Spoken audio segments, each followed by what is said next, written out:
দিনটা ছিল ৩১শে ডিসেম্বর ২০২৫ আর একটা রাত পোহালেই হয়ে যাবে ২০২৬। তাই ২০২৫-এর শেষ দিন কিন্তু সবাই কিছু না কিছুভাবে নিজেদের মতো পিকনিক করেই থাকে, কিন্তু আমাদের ব্যাপারটা ছিল একদম অন্যরকম। আমরা সেদিন কিন্তু কোনোরকম পিকনিক করবো বলে কিচ্ছু ঠিকঠাক একদমই করিনি। আমরা জাস্ট একটা ভিডিও শ্যুট করার জন্য আমার বেস্টিকে আমাদের বাড়িতে ডেকেছিলাম। দেন ভিডিও শ্যুট করা হয়ে গেলে আমরা নিচেতে গিয়ে জাস্ট একটুখানি গল্প টল্প করছিলাম। তারপরেই ঠিক হলো আমাদের পিকনিক শুরু হবে। তো চলো বলেই আমরা শুরু করলাম ৩১শে ডিসেম্বর পিকনিক করতে। আর পিকনিকে আজকে আমাদের মেনুতে ছিল হচ্ছে চাউমিন।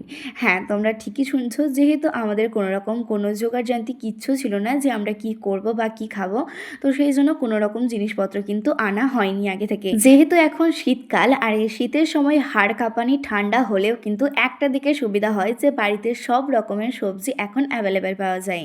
যদি কারোর বাড়িতে একটা কোনো সবজিও না থাকে তাহলেও এই শীতের সময় দু একটা তো সবজি খুঁজলে পাওয়াই যায়। তো এই কারণেই হয়তো শীতকালটা আমার এতটা বেশি পছন্দের। যাই হোক, তোমরা তো চাউমিন বানাতে সকলেই জানো, ইভেন আমিও জানি। তো তোমরা দেখে নিশ্চয়ই বুঝতে পারছো যে কী কী দিয়েছি আর কী কী না দিয়েছি। তাই আজকে আর বড়োভাবে রেসিপিটা একদমই বলছি না, চলো আজকে তোমাদের সাথে একটুখানি গল্প করা যাক। তো দেখো, আমরা যেদিন পিকনিকটা করেছিলাম সেদিন ছিল ৩১শে ডিসেম্বর ২০২৫। আর যেদিন হয়তো আমি ভিডিওটা পোস্ট করব সেদিন আর হয়তো এই সালটা একদমই থাকবে না, সেইবার হয়ে যাবে ২০২৬। আর এই ২০২৫-এ কিন্তু আমি তোমাদের থেকে অনেক ভালোবাসা পেয়েছি। আমার বার্থডেতে এত এত উইশ, তার সাথে আমার ইউটিউবে ১০০টার উপর সাবস্ক্রাইবার কমপ্লিট হওয়া, আর তার সাথে তোমাদের ভালোবাসা তো আছেই। তোমাদের ভালোবাসা ছাড়া এগুলো একদমই সম্ভব হতো না। হ্যাঁ, হয়তো তোমাদের থেকে অনেক জিনিস পেয়েছি, আবার অনেক কিছু আমি নিজে থেকে হারিয়েওছি।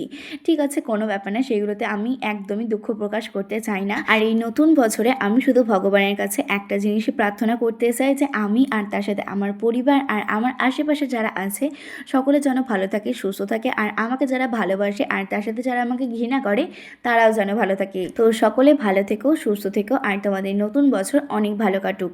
আর সকলকে হ্যাপি নিউ ইয়ার। টাটা।